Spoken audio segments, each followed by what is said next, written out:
तो इससे पता चला हर अच्छाई को कुरान इबादत से ताबीर कर रहा है।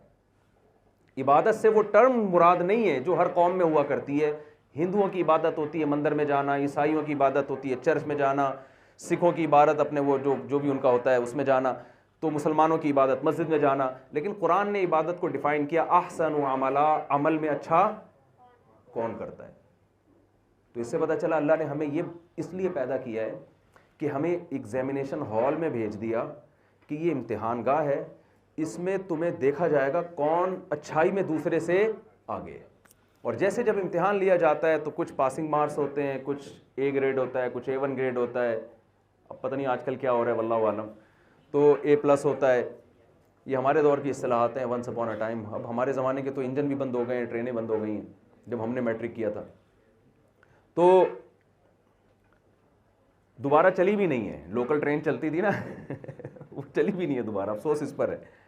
तो जैसे एग्जामिनेशन हॉल में मुकाबला होता है कि कौन 100 लेकर आता है, कौन 90 नंबर से, कौन 80 नंबर से, और कौन तरक्की पास होता है कि चल भाई था तो फेल, प्रमोशन दे के उसको 5-6 नंबर गरीबी में, जो होता है ना टीचर जो इम्तिहान चेक कर रहा होता है, वो अपनी तरफ से भी देख में उसने कुछ नंबर रखे हुए होते हैं कि यार ये मेरा चूँकि मामू लगता है 5 नंबर से फेल हो रहा है, चलो यार ये 5 मामू होने की वजह से, ऐसे भी चल रहा होता है।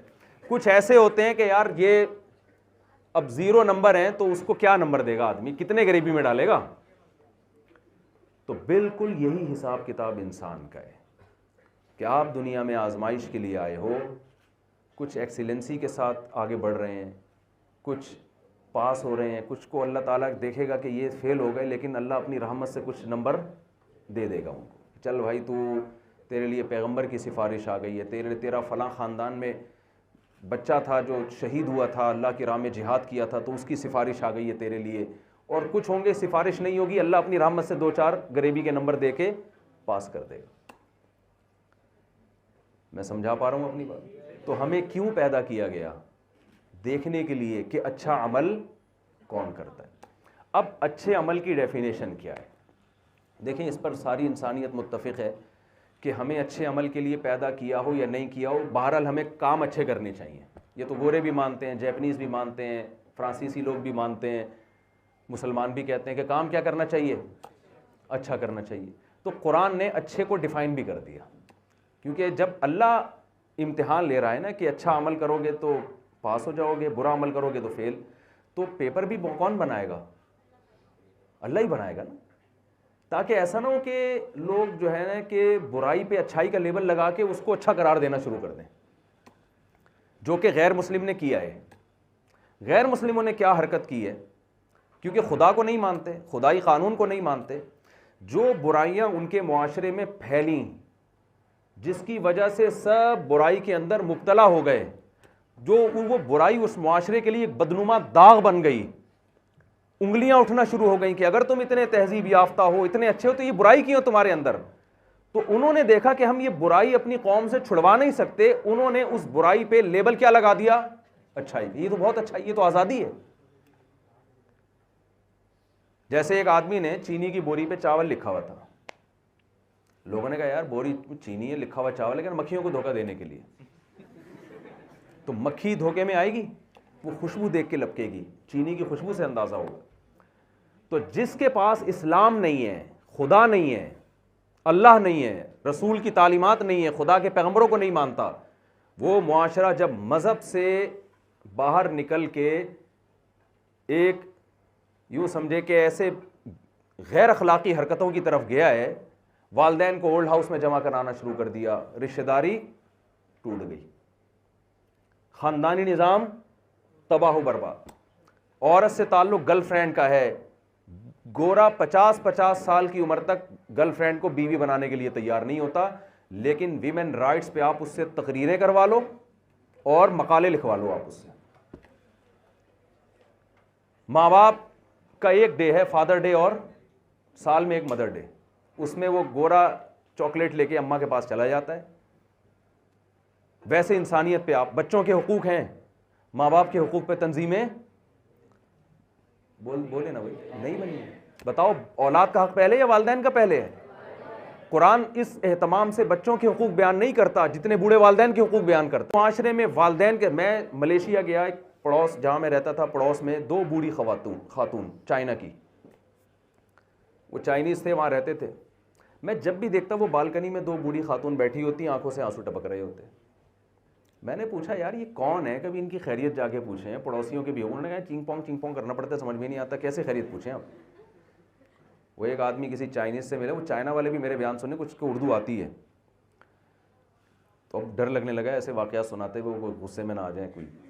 तो एक आदमी अपने किसी चाइनीज़ दोस्त की अयादत के लिए गया, देखा तो ऑक्सीजन का पाइप लगा हुआ है, ये करीब जाके खड़ा हो गया। वो चाइनीज़ एकदम चाँ ची ची पा पा पा पा करते करते मर गया ना, ज़ोर ज़ोर थे ना, चा पा चा चा चीखते चीखते मर गया। इसने वो अल्फाज नोट कर लिए कि यार मेरे दोस्त ने मरते हुए कोई अहम वसीयत की है, मुझे इसका तर्जमा करवाना चाहिए। तो वो अल्फाज फ़ौरन लिखे ना, चाँ चाँ चाँ पा करके ना लिख के चाइना गया, इसका तर्जमा करवाया। उसमें लिखा हुआ था उल्लू के पट्टे ऑक्सीजन के पाइप से पाँव हटा। समझ, उल्लू के पट्टे वो ऑक्सीजन के पाइप पे पाँव रख के खड़ा हो गया। तो ये चाइनीज़ भी अजीब कौम है। तो मैंने कहा भाई ये बूढ़ी औरतें बेचारी आपके पड़ोस में रहती हैं, थोड़ी आयादत कर लो, कुछ पूछ लो क्या मसला। कह रहे हैं यार भाई इनका बेटे हैं दोनों के, साल में 1 दफ़ा आते हैं इसकी ज़ियारत के लिए, बाकी इन दोनों को तन्हा छोड़ा हुआ है। क्यों? बच्चे 2 ही अच्छे, औलादें हैं नहीं, ना बहू है, ना दामाद, ना पोते, ना नवासे। नेचुरल लाइफ से तो हट गए ना, खुशनुमा नारे लगा लगा के। नेचुरल लाइफ थोड़ी है। जवानी तो एक हक तक रहती है, फिर बुढ़ापा है, उसमें इंसान को ख़ानदान चाहिए, ख़ानदान ही नहीं है। एक आध बच्चा कहीं से आ जाता है, साल में 1 आध दफ़ा खैरियत पूछ के चला जाता है, बस तोहफे ताइफ देखा, थोड़ा सा डॉक्टर वॉक्टर को दिखा दिया, अभी देख लो इसको। तन्हाई अजाब बनी हुई है इन दोनों औरतों के लिए, बूढ़ी औरतें तन्हाई में। आपको पता है जापान में, आपने यहाँ सुना है रेंटे कार, रेंटे बंदा सुना कभी आपने? यहाँ नहीं सुना। जापान जो इतना तरक्की याफ्ता मुल्क है, रेंटे बंदा भी है वहाँ पे। बूढ़े लोगों के लिए बूढ़े लोगों को बंदे किराए पे मिलते हैं उनकी तन्हाई दूर करने के लिए। आप कभी जापान जाएं या कोई जानने वाले हो, आप उससे पूछें, जैसे उबर करीम एप्लीकेशन है ना, आप मंगवा लो फ़ौरन आ जाएगी। बूढ़े लोगों के यहाँ कोई उनको लिफ्ट कराने वाला नहीं है, इस बुढ़ापे में कोई उनके साथ गपशप लगाने वाला, उनकी सुनने वाला नहीं है। नतीजा क्या निकलता है? बुढ़ापा जैपनीज का इतना खतरनाक है कि वो किराए पे बंदे बुलाते हैं, 1 घंटा 2 घंटा पैसे देते हैं, यार हमारे साथ बैठकर हमारा दिल बहलाओ, और वो टाइम देख के बैठता है जैसे, क्योंकि जैपनीज टाइम के पाबंद होते हैं। जहां 3 बजे से 4 बजे का टाइम था, 4 बजते ही वो बंदा उठ के भाग जाता है, अजनबी बन जाता है वो। ये मजहब की बगावत की वजह से उस मुआशरे में बुराई है। और मैं सुनाता हूं, हमारे दोस्त जर्मनी में मुझे कहते हैं मेरा इरादा था, भाई मेरे पास टाइम कितना है? 4 मिनट, 4 बजे तक, अभी तो काफ़ी टाइम है ऐसे। अच्छा मैं बस जल्दी से समेटता हूँ बात को। मैं जब बैठ जाता हूँ मुझे पुलिस बुलानी पड़ती है उठाने के लिए, तो इसलिए बस मैं जल्दी से कोशिश करता हूँ समेटूँ बात को। जर्मनी में हमारे दोस्त गए, मेरा शागिर्द है, जामिअत रशीद कुलियत शरीय में पढ़ा है, मुझसे मास्टर किया जर्मनी से उसने, और फिर आलिम भी बना। तो कहता है कि मेरा इरादा था यार, इतना ज़बरदस्त माहौल, जर्मनी इतना तरक्की याफ्ता मुल्क, मैं भी अपनी फैमिली को यहीं रखूँगा, बच्चे यहीं पैदा होंगे, इतने अच्छे माहौल में, ना खांसी ना नज़ला, बहुत अच्छा। यकीनन ये इसमें वो लोग काबिल तारीफ़ हैं, जो चीज़ काबिल तारीफ़ है उसकी तारीफ़ करनी चाहिए। कहने एक दिन मैंने एक मंज़र देखा कि एक बूढ़ी औरत वॉकर में अपनी पोती या नवासी को लेके घूम रही है। मुझे बड़ी खुशी हुई कि आज पहली दफ़ा किसी बूढ़ी औरत की गोद में कोई बच्चा देखा है जो उसका दिल बहला रहा है। बड़ी खुशी हुई, वरना बूढ़ी औरतें तन्हाई में बैठी होती हैं, कोई लिफ्ट कराने वाला नहीं होता उनको, कोई नहीं लिफ्ट कराता। कह रहे हैं कि मैंने क्या देखा, मैंने कहा मैं जाके इस बूढ़ी से मिलता हूँ, अपनी बच्ची को इतना घुमा रही है, एंजॉय कर रही है पार्क में, तन्हाई दूर करने वाला, इसको रेंटे बंदा नहीं चाहिए, इसके घर में नवासी पोती मौजूद है। जब गया तो पता चला डॉल थी, वो रबड़ की गुड़िया थी। उस बुढ़िया का दिल किसी ने रखने के लिए सदका खैरात किया, उसके ऊपर एक गुड़िया खरीद के उसको दे दी, वो बेचारी उसी से दिल बहला रही। ये जो गोरों में कुत्ते रखने का रिवाज आया है ना बहुत ज़्यादा, ये इसलिए आया कि इंसान उनसे वफा नहीं करते। ये बड़ी बड़ी बुराइयाँ उस माशरे में।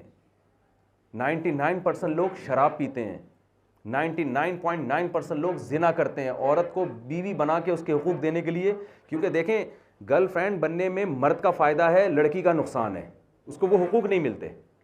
बताओ गर्लफ्रेंड की वालदा आपकी सास बनती है? अभी पीछे ऐसे घुन्ने बन के बैठे हुए हैं, बोलो ना। गर्लफ्रेंड के भाई आपके साले बनेंगे? आप अगर डेट पे टाइम पे नहीं पहुंचे, गर्लफ्रेंड के भाई का फोन आएगा, तू टाइम पे क्यों नहीं पहुंचा? कोई टेंशन होगी? मजे और खर्चा है, उसको कोई बीमारी हो जाएगी, आपके जिम्मे खर्चा होगा उसका। और गोरे तो औलाद पैदा हो जाती है उसके बाद भी खर्चा नहीं उठा रहे होते। बीवी बनाने में औरत का फायदा है, मर्द चौड़े में आ जाता है बेचारा। तो कहते हैं ना फंस गया, क्योंकि अब आप टाइम पे नहीं पहुंचोगे, आपके ससुर का फोन आएगा, भाईजान आप किधर गटर के ढक्कन पे बाहर बैठे हुए हो, हमने अपनी बेटी आपको दी है, इसलिए थोड़ी दी है कि आप लोफरी करो यार, लौंडे लपाड़ों में जाके बैठो, घर में टाइम दो। शरीफ आदमी घर में टाइम देता है ना यार, आप घर जाके घर वालों के साथ बैठो। आप रात 2-2 बजे तक घर आते हो, ससुर भी पूछेगा, आपके साले भी पूछेंगे, और मेरा ज़र्फ देखें, होलसेल के हिसाब से साले पाले हुए हमने माशाल्लाह। आप हमारा ज़र्फ देखो, इतने साले मार्केट में किसी के नहीं होते जितने हमारे। और लोग मुझे कहते हैं देखो अय्याशी कर रहे हैं इतनी शादियां करके। ओ भाई, अय्याशी गर्लफ्रेंड बनाने में है, निकाह करने में अय्याशी नहीं है। बाउंड हो जाता है मर्द, पाबंद, इस्लाम उसको पाबंद कर देता है कि इसका सारी जिंदगी का नान नफका, इसको घर प्रोवाइड करना, गैस बिजली का बिल, बीमारियां, औलाद के खर्चे, ये सारे अकेले मर्द के कंधों पे आते हैं। तो अय्याश तो वो बना रहे हैं वो जो इस्लाम को फॉलो नहीं करते। तो मैं जल्दी से बात को समेटता हूं। देखो अब उन्होंने क्या किया, जो लोग मजहब को नहीं मानते, हर बुराई मुआशरे में, शराब अच्छी चीज है बुरी चीज है, वो लोग भी मानते हैं बुरी चीज है। होमोसेक्सुअलिटी कितना गंदा घिनौना अमल है, हमारे यहां तो वो शख्स किसी को मुंह दिखाने के काबिल नहीं होता, इसको लीगल करार दे दिया। ये सब क्यों हो रहा है? इसलिए कि वो इलीगल कर नहीं सकते इन चीजों को, क्योंकि इलीगल का मतलब ये बुरी है, बुरी का मतलब जिस कौम में ये बुराई है वो बुरी है। वो कह रहे हैं हम तो तहजीब याफ्ता लोग हैं, भाई हमसे तहजीब सीखो। तो उन्होंने क्या किया, उस बुराई पे लेबल क्या लगा दिया, अच्छाई का, मक्खियों को धोखा देने के लिए। हमें वो मक्खी समझते हैं। तो इस्लाम आपको बताता है कि ये पब्लिक से नहीं पूछना कि अच्छाई की डेफिनेशन क्या है, बुराई की डेफिनेशन क्या है। इस्लाम कहता है मैं बताऊंगा, खुदा जिसने बताया है, पैदा किया है, वो बताएगा कि अच्छाई क्या है और बुराई क्या है। तो एक मिसाल देके बस मैं वो आयत पढ़ के ख़त्म करता हूँ बयान, जिसमें अल्लाह ने अच्छाई को डिफ़ाइन किया कि अच्छाई की डेफिनेशन क्या है। तो मैं मिसाल देता हूँ कि ऐसे है जैसे आप बड़े पढ़े लिखे ख़ानदान से आपका ताल्लुक़ था और आपका उठना बैठना चर्सियों में, हीरोइनचियों में हो गया।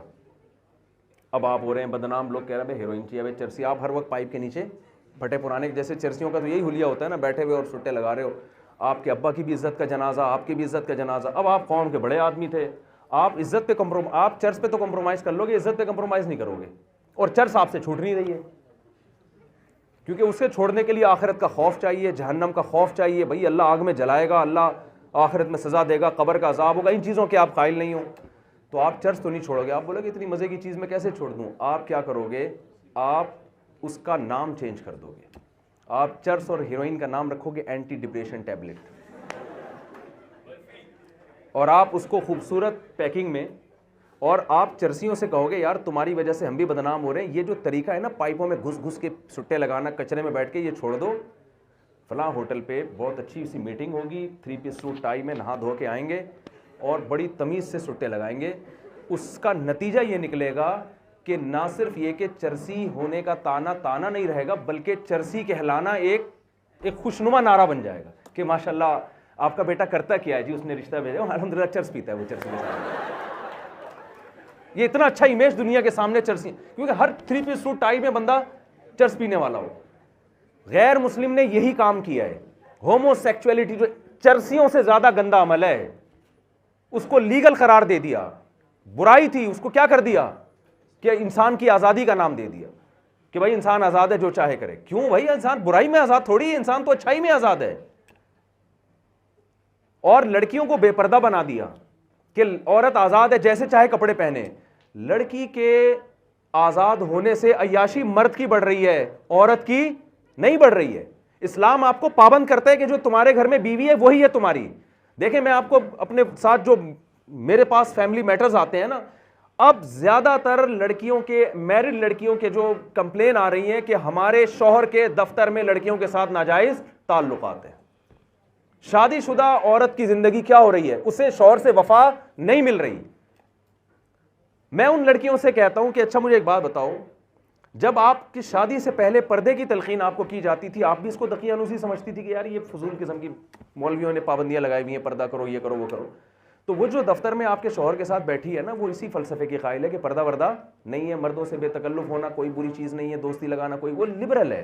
वो लिबरल पने का अजाब है ये आपके ऊपर, क्योंकि जब आज़ाद है तो आज़ादी का तो यही मतलब है कि भाई वो फिर बीवी का पाबंद थोड़ी है, वो तो जहाँ जाएगा वो इसका हलाल हराम का फ़र्क नहीं करेगा। वो इस्लाम हकीकत में औरत के हुकूक का मुहाफिज है। इस्लाम कहता है जो तुम्हारे घर में तुमसे एक एग्रीमेंट करके आई है वो पहले है, उसके होते हुए तुम किसी की तरफ नज़र नहीं उठा सकते, और उसको भी पाबंद कर रही है कि तुम अब किसी मर्द की जिंदगी में आना चाहती हो तो एक प्रॉपर तरीका है, उस प्रॉपर तरीका को इख्तियार करो जिसको निकाह कहा जाता है, जो पैगंबरों की सुन्नत है। उसके अलावा तमाम रास्ते आपके लिए इस्लाम ने बंद कर दिए। हाँ, ये अलग बात है, मैं इस पर चीखता रहता हूं कि हमारे यहाँ हराम आसान होता चला जा रहा है, हलाल मुश्किल होता चला है। तो इस्लाम ने हलाल को आसान रखा है, आप इस बारे में इस्लाम को फॉलो करो, आप इस बारे में अपने कल्चर को फॉलो ना करें। नबी सल्लल्लाहु अलैहि वसल्लम की महफिल में खातून ने अर्ज़ किया, या रसूल अल्लाह मैं आपसे निकाह करना चाहती हूँ। आपका इरादा नहीं था, एक साहबी ने कहा मेरा निकाह कर दें, आपने निकाह पढ़ाया, चलो भाई। कहाँ गए इस्तिखारे 6-6 महीने जो निकाले जाते हैं, कहाँ गए भाई? वो पहले अब्बा आ रहे हैं तो अम्मा आ रही हैं, तो नाना आ रहे हैं तो चाचा आ रहे हैं, पूरे पूरे ख़ानदान, एक टेंशन। तो लड़के लड़की भी कहते हैं यार दोस्ती आसान है, निकाह क्या है, मुश्किल है।